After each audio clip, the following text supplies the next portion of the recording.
సామెత గుర్తొస్తుంది. ఎవడు తోముకున్న గోతిలో వాడే పడతాడు.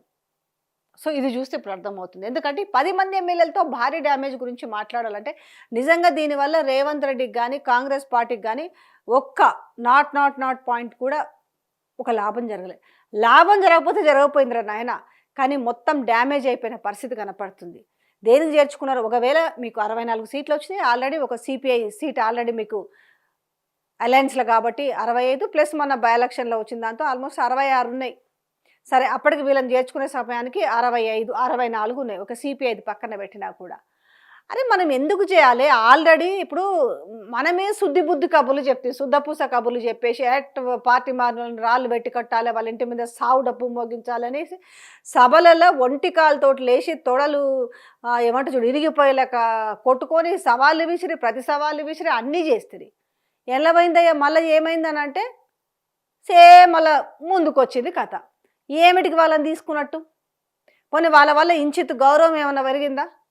పోనీ ఆ రోజు రాజ్యాంగంలో ఒక క్లాజ్ ప్రకారం 2/3 వాళ్ళు మెజారిటీని వాళ్ళు విలీనం చేసుకొనేసి సిఎల్పిని విలీనం చేసుకున్నామని చెప్పారు.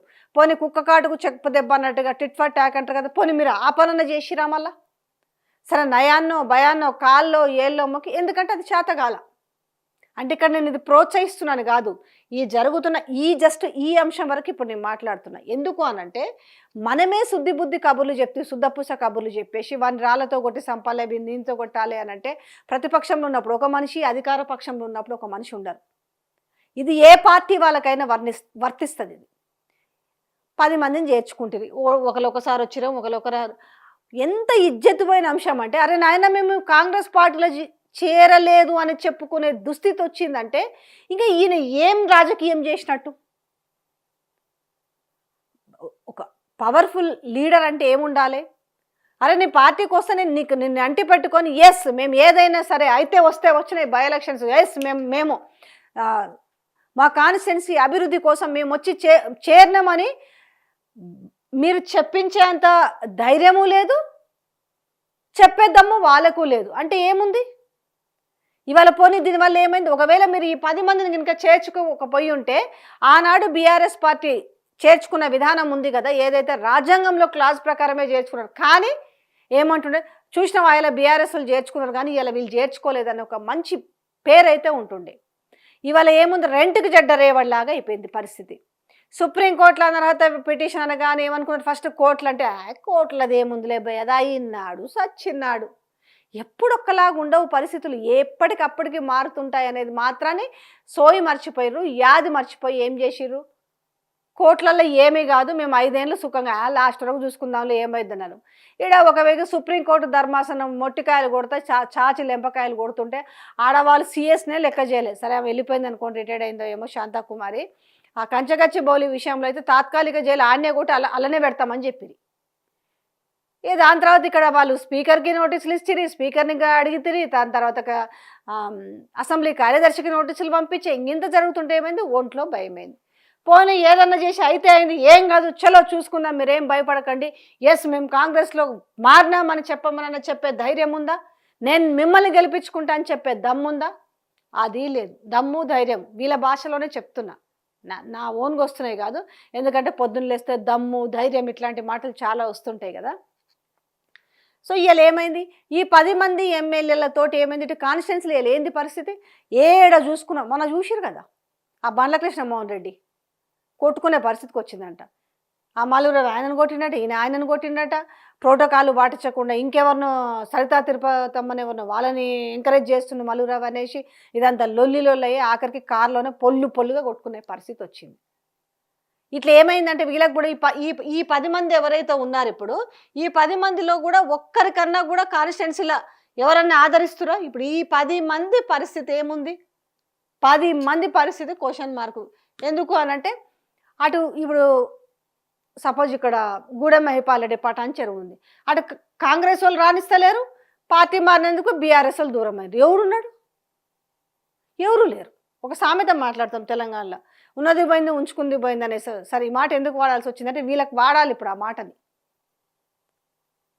కొట్టుకుంటారు. అసలు వీళ్ళని ఎమ్మెల్యేగానే చూస్తలేరు కాన్స్టిట్యున్సీలో, అసలు వీళ్ళు ఎమ్మెల్యేలే గారనే పరిస్థితికి వచ్చింది. ఉంటుంది కదా. ఇప్పుడు ఆడ సిట్టింగ్ ఎవరైతే పోటీ చేసి ఉన్నారో వాళ్ళకి ఎట్లా కడుపు మండుతుంది కదా. ఏముంది ఇప్పుడు ఆడ? ఆఖరికి ఏమైంది? ఆ ఇజ్జత్ పోయి ఏమైంది? వాళ్ళు కూడా తొక్కలో కాంగ్రెస్ అది ఇది అని వాళ్ళు మాట్లాడి ఇప్పుడు ఏడట్లనే ఉంది. ఇప్పుడు నేను మీకు కడియం శ్రీహరి అయితేంది, బండ్ల కృష్ణమోహన్ రెడ్డి అయితేంది, జగిత్యాల జీవన్ రెడ్డి అయితేంది, లేకపోతే దానం నాగేందర్ అయితేంది, ఇట్లా ఒకరారండి ఈ 10 మంది పరిస్థితి అట్లనే ఉంది. రెంటికి జడ్డ రేవడిలాగా ఉంది. పోనీ ఏమన్నా కాంగ్రెస్కి ఏమన్నా గ్రాఫ్ పెరిగిందా దీనివల్ల? ఏమైంది అంటే ఆఖరికి ఎంత డ్యామేజ్, ఘోరమైన డ్యామేజ్ అని అంటే తప్పవు, ఎట్టి పరిస్థితుల్లో బై ఎలక్షన్స్ తప్పవు. ఏముంది ఈ బై ఎలక్షన్స్లో 10 మందిలో ఒక్కటంటే ఒక్క సీట్ అన్న గెలిచే అవకాశం ఉందా? ఇప్పుడు రేపు ఈ బై ఎలక్షన్స్ వచ్చి ఇందులో కాంగ్రెస్ పార్టీ నుంచి పోటీ చేస్తే గెలిచే పరిస్థితులు ఉన్నాయా? సర్వేలు బయటకు వచ్చినాయి కదా, మొన్న కూడా చూసినాం కదా. ఇప్పటికిప్పుడు ఎలక్షన్లు వస్తే ఏం పరిస్థితి అనేది ఎవరికన్నా మీరు చెప్పండి కామెంట్లో. ఈ 10 మంది ఎమ్మెల్యేలలో ఏ కాన్స్టిట్యున్సీలో అయినా కూడా ఓటు వేసి వాళ్ళని గెలిపించుకునేడానికి పాజిటివిటీ ఏమన్నా ఉందా? అంటే వాళ్ళు కనీసం ఇండివిజువల్గా ఆ కాన్స్టిట్యున్సీలో ఉన్న సమస్యల్ని ఏమన్నా సాల్వ్ చేసిరా? ఖైరతాబాద్ కావచ్చు, స్టేషన్ గన్పూర్ కావచ్చు, తర్వాత పటాన్ చెరువు కావచ్చు, జగిత్యాల కావచ్చు, ఇట్లా మొత్తం భద్రాచలం కావచ్చు, ఇట్లా చూసుకుంటే ఈ 10 కాన్స్టిట్యున్సీలలో ఈ ఖైరతాబాద్ ఎక్కడన్నా వీళ్ళు పోనీ సంబంధం లేదబ్బా మేము మాత్రం పోయినాం, మంచో చెడో తెలియకపోయినాము కానీ మేము బాగా చేసినామని అనిపించుకోవడానికి వీళ్ళు కాంగ్రెస్ పార్టీ నుంచి పోటీ చేస్తే గెలుస్తారా లేదా అనేది కామెంట్ రూపంలో తెలియజేయండి. ఎంత పర్సెంట్ ఇందులో ఈ 10 మందిలో నేను కూడా దీంట్లో ఓటింగ్ పెడతాను, ఎంత మాత్రం గెలుస్తారో అనేది మీరు చెప్పండి. ఇక చూసుకుంటే ఏమైంది ఇప్పుడు రేపు ఇదైన తర్వాత ఏమైంది? డిపాజిట్లు కూడా వచ్చే పరిస్థితి. ఇప్పటికే భారీ డ్యామేజ్ వీళ్ళ వల్ల ఉన్నారా లేరా? కానీ పేరు మాత్రం ఏమైంది? లేరు. పోనీ మేము బీఆర్ఎస్లో ఉన్నామని చెప్పి ధైర్యంగా కండువా వేసుకున్నంత ధైర్యం ఉందా? అది లేదు. ఎందుకంటే వాళ్ళు కూడా వాళ్ళదంతా రెమ్మటివాడి ఏడ్రా నువ్వు ఏడున్నావురా ఎప్పుడో పోయినా అని చెప్పి మళ్ళెట నువ్వు కండువా వేసుకుంటావురా అని. పోనీ ఆడపోయి కాంగ్రెస్ కండువా వేసుకుందామంటే ఆడ ఆల్రెడీ సుప్రీంకోర్టులో కేసు నడుస్తుంది. ఏం చేయాలి ఇప్పుడు? సో ఇప్పుడు ఏంది మిగతా వాళ్ళందరూ కూడా బాగా అయిందని సంకలు గుద్దుకుంటున్నారంటే మిగతా లీడర్లు మేము ముందే చెప్పినాం చేర్చుకోవద్దని చెప్పినా వింటేనా? ఏందో అయిపోతుంది, ఏందో కూలుస్తారు, ఏందో తేలుస్తారని చెప్పి చేర్చుకుంటుంది. ఇలా పరిస్థితి ఏమైంది అనేసి రేపు బై ఎలక్షన్స్ వస్తే ఈ 10 మందిలో ఒక్కరు కూడా గెలవకపోతే రేపు పార్టీ పరిస్థితి ఏందని ఆలోచిస్తారంట.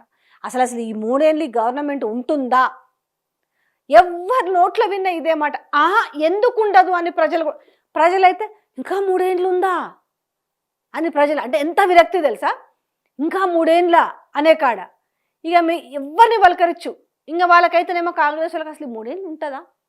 ఎందుకు ఉండదు అనేసి గుండె మీద చేసుకొని మాట్లాడేటోళ్ళు ఎవరు? ఎందుకు ఇట్లాంటి అన్ని పిచ్చి పనులు చేసి పనికొచ్చే పని అక్కడికొచ్చే పని చేస్తేనే ఇటు పార్టీల పరిస్థితి బాగలేకపోయి, పోనీ ప్రజలకు ఏమన్నా మనం ఇచ్చిన వాగ్దానాలు ఏమన్నా నెరవేర్చినామంటే అది లేకపోయి ఏమవుతుంది? ఇక ఈ 10 మంది ఎమ్మెల్యేలతోటి ఒక ఉచ్చులాగానండి మెడకి. ఇప్పుడు ఇదంతా కూడా రేవంత్ మెడకు వచ్చింది, మిగతా మంత్రులకు వచ్చింది ఏమీ లేదు.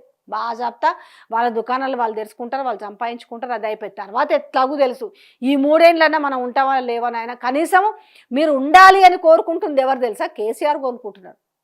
అంటే ఒక 6 నెలల ముందు ఎలక్షన్ పీరియడ్ పోయినా కూడా 2.5 ఏళ్ళు మీరు ఉండాలి, మేము ఎట్లాంటి కిరికిరి చేయం, మీరు ఖచ్చితంగా ఉండాలంటున్నారు.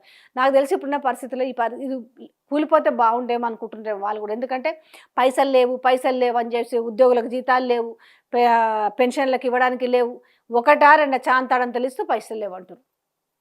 సో ఈ నేపథ్యంలో మరి వీళ్ళకి కూడా మనసులు ఉందేమో అబ్బా ఇది మేము భరించలేము రాని ఇది కూలిపోయినా బాగుంటుందేమో అనుకునే పరిస్థితులు మరి వీళ్ళు కూడా ఉన్నారేమో. సో ఓవరాల్గా ఈ 10 మంది ఎమ్మెల్యేల వల్ల వీళ్ళకి ఎంత డ్యామేజ్ అంటారు రేవంత్ రెడ్డికి, అంత డ్యామేజ్ చాలా ఫేస్ చేయాల్సి వస్తుంది ఈ విషయంలో.